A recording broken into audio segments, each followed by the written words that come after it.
Bonjour, bienvenue sur la cuisine de Limoucha. Aujourd'hui, je vous propose une recette de sponge ou rfef en algérien, ce qu'on appelle le rfef.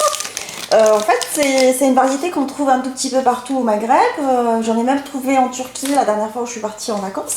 Alors, c'est à la demande de la princesse du 13 à qui je voulais faire plaisir parce qu'elle aime bien. Moi aussi, j'aime bien.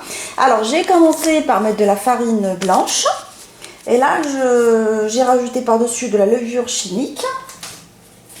Je vais mettre du sel de l'autre côté parce qu'il ne faut pas mettre la levure avec le sel. Une fois que j'ai mis du sel, en fait, je vais rajouter de la levure instantanée. En fait, j'ai pris de la levure boulangère que j'ai diluée dans un tout petit peu d'eau, un petit quart de verre d'eau, un petit verre. Alors, je vais la verser de ce côté-là.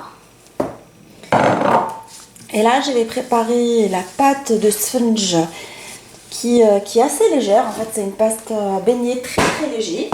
Toute la particularité de cette pâte, avec l'eau tiède que je vais diluer progressivement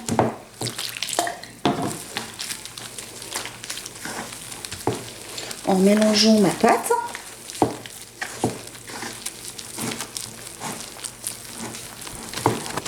Alors, une fois que j'ai ramassé la pâte, en fait, je vous laisserai les ingrédients exacts de l'eau utilisée, de la farine, comme d'habitude.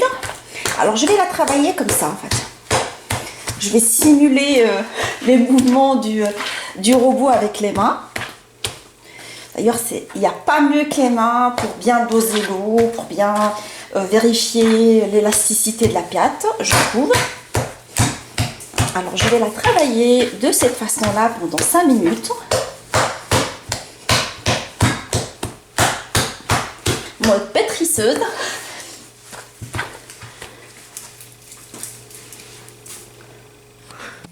Alors, je vais couvrir ma pâte une fois que je l'ai bien travaillée avec du plastique. Ça favorise la levée de la pâte plus rapidement. Et je vais la laisser pendant 1 heure, en fait, doubler de volume, voire même tripler de volume. Je vais la recouvrir avec un linge propre. Et on se retrouve après pour façonner les sponges. Là, je vais façonner les sponges, en fait. Je vais prendre de l'huile de table et je vais bien mouiller mes mains. C'est toute une question d'organisation, en fait. Je vais aussi huiler un plateau que je vais mettre de côté. Avec mes mains bien huilées, je vais attraper la pâte et essayer de façonner des petites boules de pâte avec.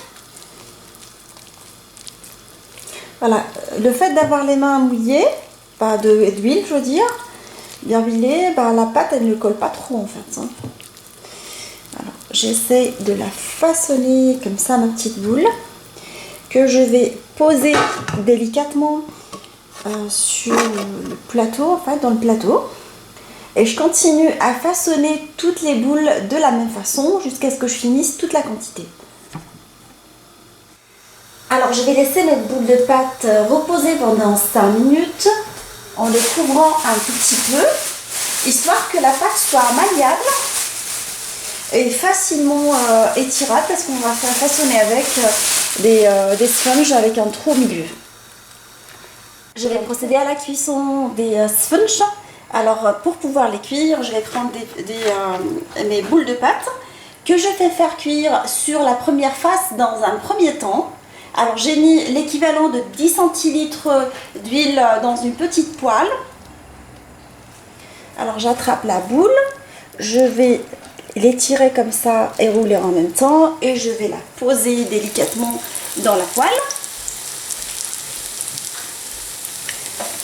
J'essaie de l'égaliser comme ça. Alors les formes elles sont pas très esthétiques, pas très jolies, j'avoue, mais il faut avoir le tour de main pour pouvoir le faire. Et là je trouve que cette technique de les laisser reposer, de les badigeonner avec de l'huile, ça facilite vraiment l'opération. Alors l'idée est de les laisser cuire sur la première face pour qu'ils puissent gonfler.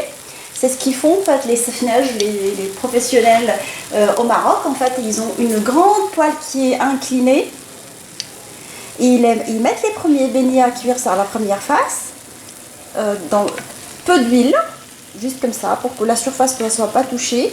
Et une fois qu'ils gonflent, ils les retournent, ils le remettent dans le bain d'huile, complètement.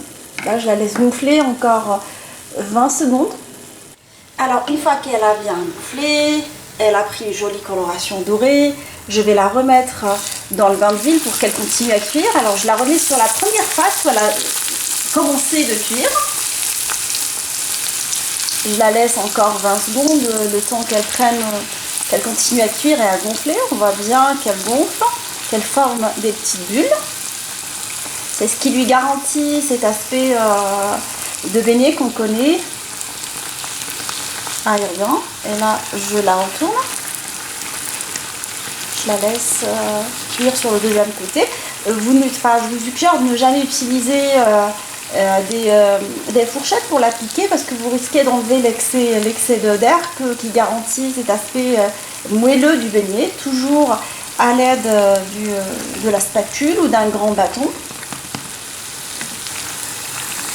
Je vérifie la cuisson, c'est bientôt prêt là. Et là, je l'enlève, je la mets à égoutter sur du papier sopalin et je continue à faire tous les beignets de la même façon en fait. Ma recette de sponge est maintenant prête, alors je l'ai servie avec un thé à la menthe comme la veut la tradition au Maroc.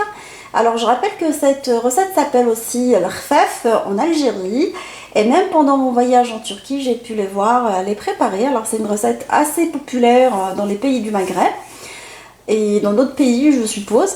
Alors j'espère que cette recette fera plaisir à ma princesse du 13 qui me l'a demandé et à toutes les personnes qui me l'ont demandé également. Alors je vous ai coupé une petite part pour voir comment il est l'aspect. On dirait une éponge, sponge. Voilà, si vous voulez faire attention, c'est pas avec ces recettes là qu'on fait attention à son régime, mais quand on veut se faire plaisir, on oublie les régimes. Une fois par semaine, c'est pas très grave. Alors je vous dis, comme d'habitude, retrouvez-moi sur la cuisine de Lynn Moucha avec des nouvelles recettes, des nouvelles gourmandises et à bientôt.